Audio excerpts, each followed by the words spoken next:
சின்னத்திரை நடிகை ஃபரீனா அவர்கள் டக்குன்னு சொல்லணும்னா பாரதி கண்ணம்மா வெண்பா தான். ஸோ இவங்க வந்துட்டு ரொம்பவே ஒரு ஜாலியான ஒரு பர்சன் தான். எந்த ஒரு இடத்துக்கு போனாலும் ரொம்பவே கலகலப்பாக இருப்பாங்க. பட் ஆனால் இப்போ சமீபத்தில் ஒரு வீடியோ வெளியிட்டிருந்தாங்க அவங்களுடைய சோஷியல் மீடியா பக்கத்தில்.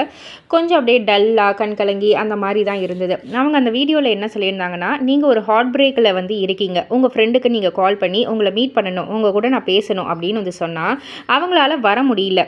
அப்போது அவங்க பிஸியாக இருக்காங்க. ஸோ அது வந்து அவங்களுடைய தப்பா? கண்டிப்பாக கிடையாது.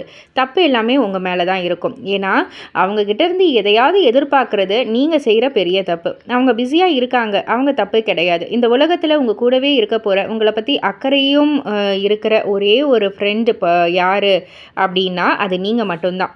உங்கள் லைஃப்பில் உங்களுக்கு என்ன நடந்தாலும் அதை நீங்கள் உங்ககிட்டயே சொல்லுங்கள். உங்கள் மனசில் இருக்கிற கஷ்டத்தை உங்ககிட்டயே சொல்லி அதை ஒரு பேப்பரில் எழுதி நீங்களே படித்து பாருங்கள். உங்கள் மனசு ரொம்பவே லேசாகும். அந்த மாதிரிலாம் வந்து சொல்லியிருக்காங்க அந்த பதிவில். ஸோ இதை பார்த்துட்டு ரசிகர்கள் எல்லாருமே ரொம்பவே குழம்பி போயிருக்காங்க. நம்ம ஃபரீனாவா இது எப்போவுமே ரொம்பவே ஜாலியாக ஸ்போர்ட்டிவாக பாசிட்டிவாக யார் என்ன பேசினாலும் அதை பற்றி எனக்கு கவலை இல்லை, என்னுடைய மைண்ட் செட் இது தான், நான் இதை தான் நினைக்கிறேன் அப்படின்னு வந்து ஓப்பனாக வந்து பேசுகிற ஒரு ஆள் எதுக்காக இவ்வளோ டவுனாக வந்து பேசணும் அப்படின்ற மாதிரி நிறைய கருத்துக்கள்லாம் பதிவு பண்ணிக்கிட்டு இருக்காங்க. இதை பற்றி நீங்கள் என்ன நினைக்கிறீங்க? உங்களுடைய கருத்து என்ன அப்படின்றது கீழே உள்ள கமெண்ட் பாக்ஸில் குறிப்பிட்டு சொல்லுங்கள். மறக்காம சேனலை சப்ஸ்கிரைப் பண்ணி பக்கத்தில் உள்ள பெல் ஐக்கானை கிளிக் பண்ணிவிடுங்க.